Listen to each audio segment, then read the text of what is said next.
ওইটা বলে লিয়ে যাবেন আমারে লজ্জাই। হ্যাঁ যাবো তো। তুমি তো দেখে একদম ফিটফাট হয়ে পুরো চেঞ্জ হয়ে আসছো কি? লগে একটা জায়গায় যাবো, একটা ব্যাপার আছে। আপনার পাশে যে আমি খারাপও, একটা ক্লাস আছে না, ওটা মেনটেন করা লাগবো না? তোমাকে স্মার্ট লাগছে।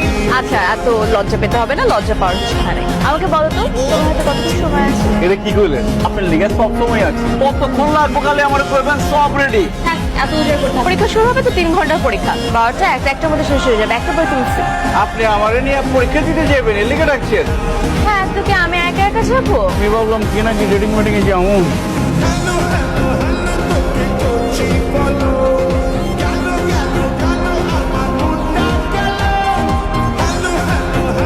খান ভাবি কি না কি বাইতে খান, এটা তো দিই না। এটা শেষ করার পরে বুঝছেন, মিষ্টি আইতেছে তো আমি আর দই আইতেছে, ডেজার্ট হিসাবে খেয়াল আই। সব খেয়ে যাবো, কোনো সমস্যা নেই। খেয়ে শেষ না করতে পারি পার্সেল করে দেবেন, বাসায় গিয়ে রাতে নিয়ে খাবো। অবশ্যই কোনো সমস্যা নেই। আরো আইটেম আইতেছে না? আর না না না আর কিছু লাগবে না, এটাই খেয়ে শেষ করি। তো আপনাদের দুজনের যে এত ভালো বন্ধুত্ব, ও তো আমাকে আপনার কথা আগে কখনোই বলে নাই। আমি যদি আগে জানতাম আমি ঘন ঘন আসতাম।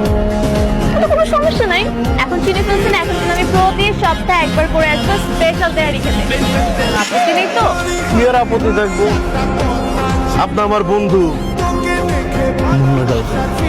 আই মিন ভাবি, আর ভাবির তো একটা দাবি থাকেই, তাই না?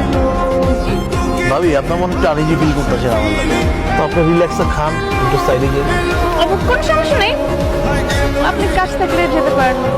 কন্টিনিউ কিছু লাগলে দিস ভাবি না।